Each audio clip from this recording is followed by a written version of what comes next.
Imagine being utterly miserable, stuck somewhere you don't belong, longing for magic, wishing upon a star for just one friend.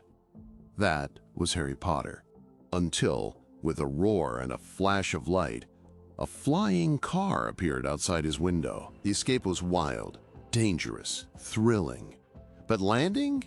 That was something else entirely. They touched down, not on a runway, but in what looked like a garden, though one gone delightfully mad. And there it was, looming out of the early morning mist like something from a fairy tale painted by a cheerful lunatic.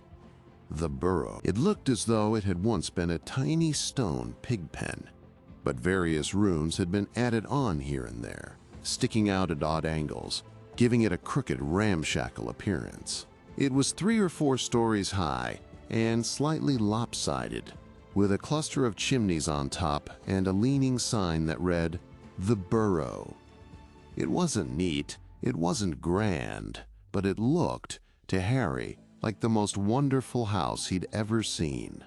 Before he could take it all in, the kitchen door burst open. Standing there was a woman with bright red hair, small, round, and furious, Mrs. Weasley.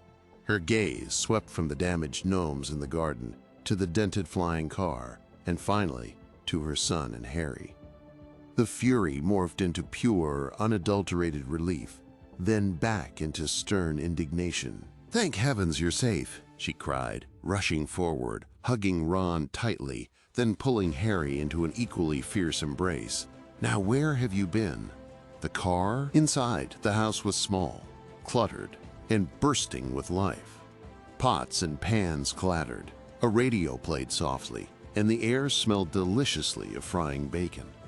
There were magical objects everywhere.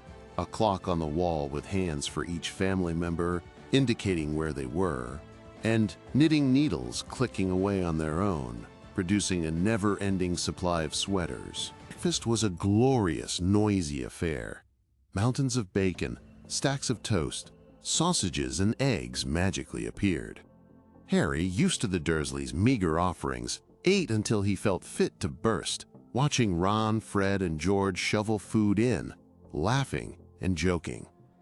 It was chaotic, warm, and utterly, wonderfully normal. For the first time in weeks, Harry felt truly safe. He was where he belonged. But even in this haven, new troubles were stirring, about to arrive with the Morning Post.